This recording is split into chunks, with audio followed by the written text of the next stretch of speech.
Was ist los?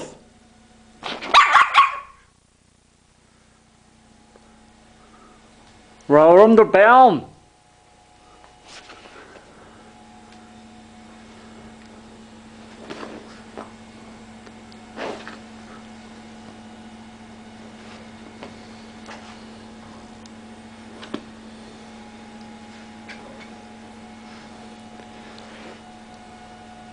Bist du faul zum Runterklettern und dann bellt sie, hä?